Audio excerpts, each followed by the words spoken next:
안녕하세요. 저는 우리기독학교 중학교 2학년 정하은입니다. 어린 시절을 떠올리면 기억에 선명하게 남는 한 분이 계십니다. 바로 저의 친할머니입니다. 할머니 댁에 갈 때면 안아주시며 지어주셨던 따뜻한 미소, 상다리가 부러질 듯 많이 차려주신 음식들, 그 중에서도 가장 기억에 남는 것은 한복입니다. 할머니께서는 매년 설날마다 한복을 새로 사주셨는데 예쁜 한복을 입고서 할머니 앞에 서면 마치 공주가 된 것만 같은 기분이 들어 너무나 행복했습니다. 그런데 이렇게 사랑하던 할머니께서 제가 7살 때 암으로 돌아가셨습니다. 며칠을 울며 지냈는지 모릅니다. 할머니를 떠나보낸 슬픔이 저의 소명으로 변하였습니다.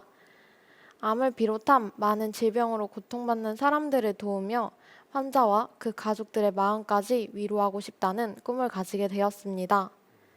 그때부터 지금까지 외과 의사를 꿈꾸며 의료계의 많은 사건 사고들에 관심을 가지게 되었습니다. 여러분은 눈앞에 응급 환자가 있다면 어떻게 하실 건가요? 최근 뉴스에 한 택시기사가 응급차와 접촉 사고가 나자 이 사고부터 해결하고 가라, 죽으면 내가 책임지겠다며 10여 분간 응급차를 잡아두었습니다. 또 닥터 헬기가 뜰 때 소음이 시끄럽다고 민원을 넣는 일이나 닥터콜에 대해 환자가 잘못됐을 때 고소하는 일 등이 있었습니다. 조금만 더 상대방의 상황을 배려했다면 한 사람이 살 수도 있었을 텐데 하는 생각이 들어 너무나 마음이 아팠습니다.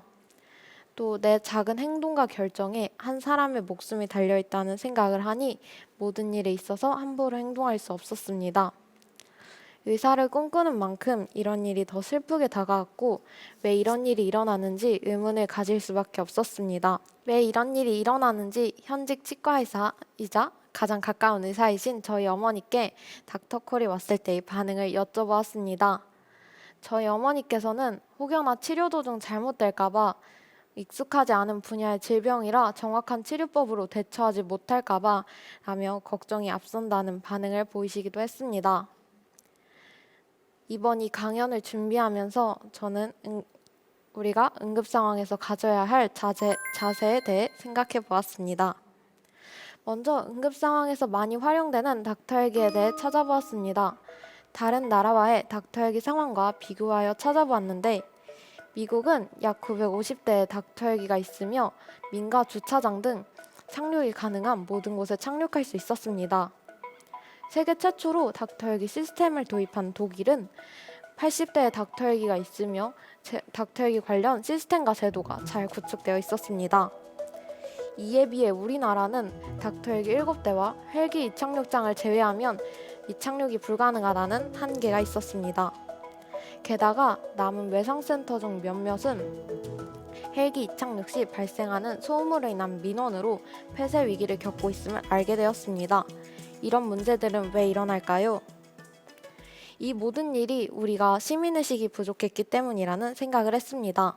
시민의식이란 어떤 곳의 일원이 되는 것과 함께 오는 권리와 시민적 책임을 가지고 있다는 생각입니다.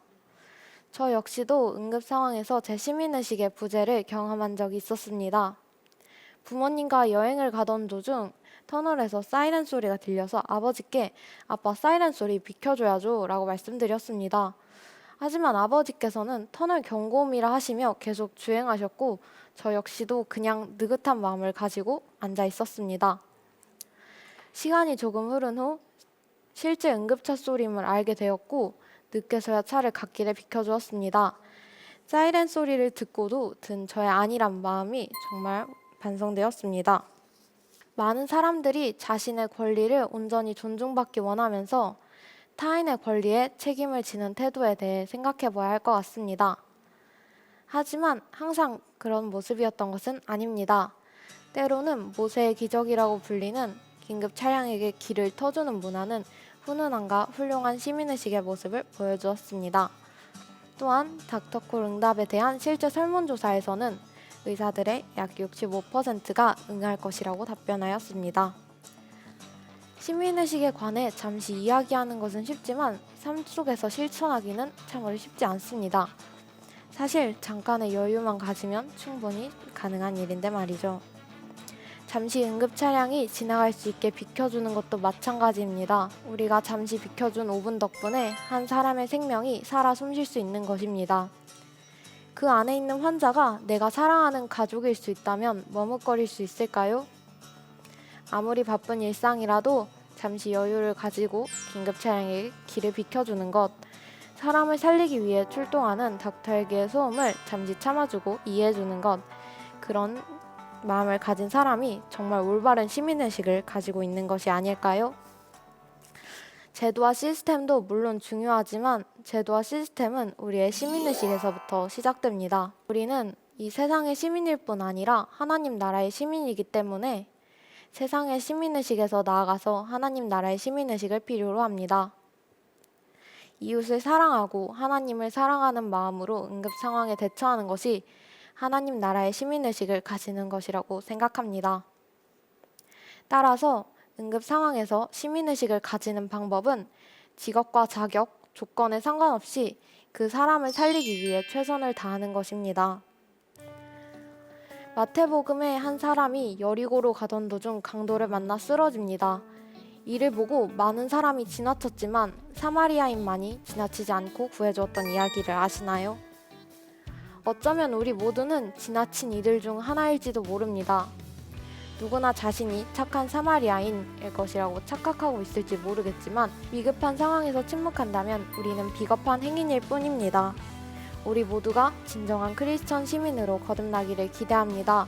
여러분은 어떤 시민의식을 가지고 살고 계신가요? 들어주셔서 감사합니다.